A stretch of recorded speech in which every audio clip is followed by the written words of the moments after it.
एक बड़ी रैली की है और आप पर काफी इनडायरेक्ट, नाम नहीं लिया लेकिन हमला किया। उन्होंने कहा कि आपने जनता की पीठ पर छुरा घोंपा है और लोगों को ये बोला कि एक बार आप गलती कर सकते हैं, दोबारा ये गलती मत करना। एक्चुअली हुआ क्या है कि बीजेपी बौखलाई हुई है पूरी तरह से और वो अब गाली गलौज की राजनीति पे उतर आए हैं बीजेपी वाले। हम कहते हैं कि हम 20 नए कॉलेज खोलेंगे, हमारा पूरा विकास का एजेंडा है। हम कहते हैं 20 नए कॉलेज खोलेंगे, वो कहते हैं केजरीवाल ने पीठ में छुरा घोंपा। हम कहते हैं हमने रिश्वतखोरी कम की थी, दोबारा रिश्वतखोरी बंद करेंगे। प्रधानमंत्री जी कहते हैं केजरीवाल नक्सली है, उसको जंगल भेज दो। हम कहते हैं हम महिलाओं को सुरक्षा देंगे, बीजेपी वाले कहते हैं हम महिलाओं को जीन्स नहीं पहनने देंगे। हम कहते हैं हम महिलाओं के लिए पूरी दिल्ली के अंदर सीसीटीवी कैमरे लगाएंगे, बीजेपी वाले कहते हैं महिलाओं को फ़ोन नहीं इस्तेमाल करने देंगे, महिलाओं को नौकरी नहीं करनी चाहिए, महिलाओं को ज़्यादा पढ़ना नहीं चाहिए। तो अब उनकी और हमारी, उनके पास कोई एजेंडा नहीं है, बीजेपी वालों के पास कोई एजेंडा नहीं है। और इस बार तो वो मैनिफेस्टो भी नहीं लेके आ रहे, बिकॉज एजेंडा ही नहीं है कुछ, उनको पता ही नहीं है करना क्या है दिल्ली का। सर लेकिन उनका कहना यह है कि आप लोगों ने जो घोषणाएं की हैं अपने मैनिफेस्टो में, वो फ्री शॉप्स की तरह है। हमने पिछली बार, आप फ्री में ऐलान कर रहे हैं लेकिन हर चीज की कीमत होगी। हाँ तो जो भी कीमत है वो तो है ना, जो जो चीजें हम कर रहे हैं एक एक चीज का हिसाब किताब लगा रखा है। पिछली बार हमने कहा था बिजली के दाम आधे करेंगे, करे हमने। पिछली बार हमने कहा था, बीजेपी वालों ने कहा था 30% कम करेंगे, उन्होंने नहीं किया, उन्होंने 15% बढ़ा दिए। तो कौन, किसके ऊपर यकीन किया जा सकता है? आम आदमी पार्टी पे। हमने जो कहा वो किया, उन्होंने जो कहा पलट गए। हमने कहा था पानी फ्री करेंगे, हमने पानी फ्री करके दिखाया। इन्होंने कहा महंगाई कम करेंगे, कोई महंगाई कम नहीं की, हर चीज के दाम बढ़ा दिए। इन्होंने कहा रिश्वतखोरी बंद करेंगे, कोई रिश्वतखोरी बंद नहीं की। चारों तरफ दिल्ली में रिश्वतखोरी का माहौल है। हमने कहा था हम रिश्वतखोरी बंद करेंगे, हमने करके दिखाई थी।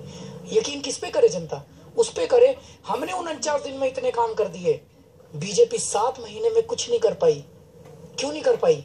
कर तो सकते थे, नीयत खराब है बीजेपी की। सर वो कहते हैं कि ये दावे हैं, रियलिस्टिक प्लान नहीं है। हमने तो करके दिखाया सर, 49 दिन में रिश्वतखोरी बंद करके दिखाई। आप अपना ENI के जरिए सर्वे कराइए पूरी दिल्ली के अंदर और पूछ लीजिए जनता से रिश्वतखोरी 49 दिन में बंद हुई थी कि नहीं हुई थी, और आज 7 महीने में रिश्वतखोरी है कि नहीं है। मतलब लेट्स फेस फैक्ट्स, सर्वे करा लीजिए। सारी दिल्ली की जनता कह रही है 49 दिन में आम आदमी पार्टी की सरकार में रिश्वतखोरी बंद हो गई थी। दावे उनके हैं, उनके नारे हैं, हमारी हकीकत है, हमने करके दिखाया था। सर एक और उन्होंने एक पॉइंट दिया, इसमें थोड़ी लॉजिक भी है कि जैसे हरियाणा में उनकी सरकार है तो उन्होंने कुछ इश्यूज रिजॉल्व कर दिए हैं पानी के। कहाँ रिजॉल्व किए हैं? उन्होंने कहा, जैसे उनका दावा है कि वो दावे ही करते हैं, झूठ बोलते हैं। आज अमित शाह जी ने तो इतने झूठ बोले, मन भी नहीं कर रहा उसको काउंटर करने का। एक के बाद एक झूठ बोलते हैं। कहते हैं केजरीवाल ने बड़ा बंगला ले लिया था। कहाँ लिया था? मैंने बोले केजरीवाल ने सरकारी गाड़ी ली, मैंने तो आज तक सरकारी गाड़ी नहीं ली। हर चीज में झूठ बोलते हैं, हर चीज में झूठ बोलते हैं, लोगों से झूठे वादे करते हैं, वो मुकर जाते हैं, बिल्कुल झूठ बोलते हैं वो लोग। अरविंद लेकिन उनकी इस बात में कितना आपको दम लगता है कि जैसे अगर स्टेट में उनकी सरकार रहेगी और सेंटर में उनकी सरकार रहेगी? बिल्कुल मत करना। सारी दिल्ली कह रही है एक ही पार्टी की सरकार आ गई, जैसे कांग्रेस की एक ही पार्टी की सरकार थी, दोनों ने मिलकर लूटा। एक ही पार्टी की सरकार हो, दोनों मिलकर लूटते हैं। अलग अलग होनी चाहिए, पॉलिटिक्स में भी कंपटीशन होना चाहिए। दिल्ली सरकार और इसके बीच में कंपटीशन होगा, हम अच्छा काम करेंगे कि वो अच्छा काम करेंगे, अच्छी बात है। वो केंद्र सरकार, कोऑर्डिनेशन किस चीज का चाहिए? दिल्ली सरकार के अपने सब्जेक्ट्स हैं, केंद्र सरकार के अपने सब्जेक्ट से अपना अपना काम करे। आज किरण बेदी जी, उनको इंटरव्यू देने के लिए मना कर रखा है इन्होंने, गैग ऑर्डर लगा रखे हैं, सारी दिल्ली जानती है। अगर किरण बेदी जी अपने मन से इंटरव्यू नहीं दे सकती, कल को आपको लगता है कि उनको सरकार चलाने देंगे ये बीजेपी वाले? सर स्टेटहुड की बात पे कल एक सवाल उठा था, इसमें उन्होंने बोला स्टेटहुड कोई इलेक्शन का मुद्दा नहीं होना चाहिए, इस पर आप क्या कहेंगे? इन्होंने तो चुनाव के पहले वादा, ये भी एक यूटर्न है। लोकसभा चुनाव के पहले, पिछली विधानसभा चुनाव के पहले इन्होंने बड़ा बड़ा बोला था फुल स्टेटहुड देंगे, फुल स्टेट। आज अमित शाह जी ने एक इंटरव्यू में बोला है दिल्ली के लोग फुल स्टेटहुड के लिए तैयार नहीं है। ये तो अपमान है दिल्ली के लोगों का। दिल्ली के लोग क्यों नहीं है भाई तैयार? दिल्ली के लोगों में क्या कमी है जो स्टेटहुड के लिए तैयार नहीं है? दिल्ली पुलिस दिल्ली के लोगों के प्रति जवाबदेह नहीं होनी चाहिए, कह रहे हैं। क्यों नहीं होनी चाहिए दिल्ली पुलिस दिल्ली के लोगों के प्रति जवाबदेह? सर आप लोगों ने कहा है कि हम पूरे देश में हजारों कैमरे लगाएंगे, औरतों की सुरक्षा की बात की है, 15 लाख कैमरे लगेंगे। वहीं आपके जो एक बड़े सीनियर नेता है उन्होंने एक सेक्सिस्ट रिमार्क दिया है, उसमें भले ही किरण बेदी का नाम हो या ना हो, that's a different matter, but उन्होंने रिमार्क तो काफी अभद्र दिया है। नहीं, तो इस पर आप लोग क्यों चुप हैं? उन्होंने क्या बोला है?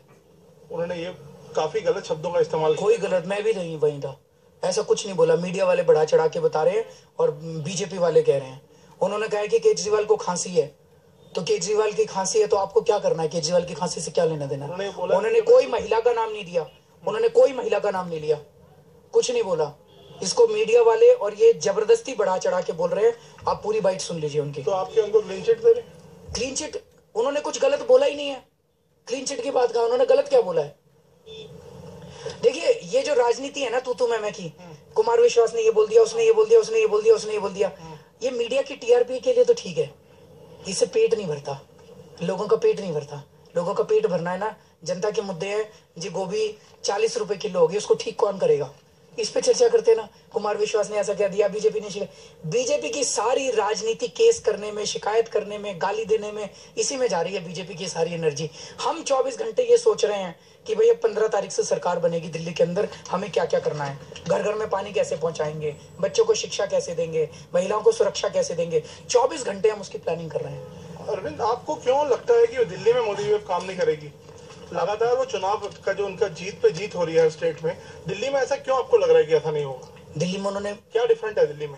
आपको नहीं लग रहा बौखलाए हुए हैं वो पूरी तरह से? 200 एमपी उतार दिए, सारे मंत्री, सारे मंत्रालयों पे ताले लगा दिए उन्होंने, सारे मंत्री आके बैठे हुए हैं, सारे चीफ मिनिस्टर्स इनके दिल्ली आके बैठे हुए हैं, सारे आरएसएस के वर्कर दिल्ली। जब महाराष्ट्र में चुनाव था तब तो मंत्री नहीं गए थे, हरियाणा के चुनाव में तो नहीं गए थे, झारखंड के चुनाव, दिल्ली में क्या हो गया? दिल्ली में हार रहे हैं बुरी तरह से, इनको भी पता है हार रहे हैं। उनका कहना है कि जो सर्वेज हैं वो गलत हैं और बीजेपी 5 दिन रह गए, 5 दिन में देख लेना क्या नतीजे आएंगे।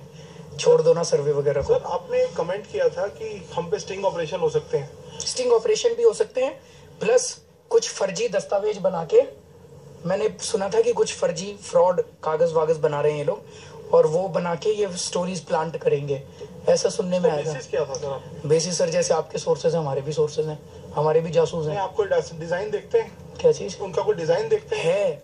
एक बड़े मंत्री कुछ अखबार के संपादकों से मिले थे, उस मीटिंग की जानकारी है मुझे, और उसमें उन्होंने कुछ कागज दिए थे जो फर्जी थे। सर, लेकिन आप नाम क्यों नहीं लेते हैं मंत्री? नाम कैसे लो यार? फिर आप कहोगे सबूत दो। इनकी इतनी कंक्रीट इन्फॉर्मेशन। आप सबूत नहीं मांगोगे? बिल्कुल मांगेंगे। फिर तो इसलिए तो नाम नहीं लगा रहा। तो मैं नहीं लगा रहा ना इल्जाम। आप पहले तो कहते हो इल्जाम लगाओ, और फिर मैं लगा देता हूँ, कहते हो अब सबूत नहीं है मेरे पास। वो मीटिंग हुई थी, वहां पे मीटिंग में एक एडिटर जो था उसने मेरे को आके बताया, अब मेरे पास सबूत नहीं है इसीलिए तो नाम नहीं बता रहा। जिस दिन मैं बिना सबूतों के बात नहीं करता। तो किरण बेदी जी को आप कितनी बड़ी एक वो मानते हैं टक्कर? तो आज मोदी जी ने बोला है कि वो दिल्ली की लेडी हैं, दिल्ली में ही रह रही हैं, और ये भी बोला है कृष्णा नगर से अगला सीएम होगा। देखो जी, वो बहुत बड़ी पुलिस ऑफिसर थी, उन्होंने पुलिस में काम किया, 40 साल का उनका एक्सपीरियंस पुलिस का है। उनसे मैंने भी देख रहा था मैं एक इंटरव्यू उनका, उनसे इंटरव्यू में पूछा गया अनऑथराइज्ड कॉलोनीज क्या होती हैं, उनको ये भी नहीं पता अनऑथराइज्ड कॉलोनी क्या होती है। उन्होंने कहा जहाँ झुग्गी वहीं पक्के मकान बना के देंगे, तो उनको रटा दिया वो सेंटेंस। उनको कोई बताए कि जे कॉलोनी अलग होती है, अनऑथराइज्ड कॉलोनी अलग होती है, दोनों में जमीन आसमान का अंतर है, दोनों के मुद्दे अलग हैं। अनऑथराइज्ड कॉलोनीज को रेगुलराइजेशन का मुद्दा है, उनको शायद ये भी ना पता हो रेगुलराइजेशन क्या होता है, तो उनको कुछ सेंटेंस रटा दिए गए।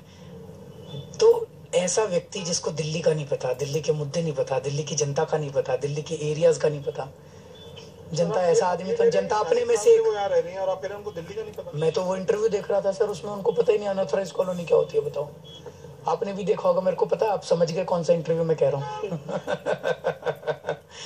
इसीलिए तो बीजेपी ने गैग ऑर्डर, आप भी स्माइल कर रहे हैं, इसलिए तो बीजेपी ने गैग ऑर्डर लगा दिया कि जितने इंटरव्यू वो दे रहे हैं हर इंटरव्यू के 5% बीजेपी गिर जा रही है वोट शेयर में।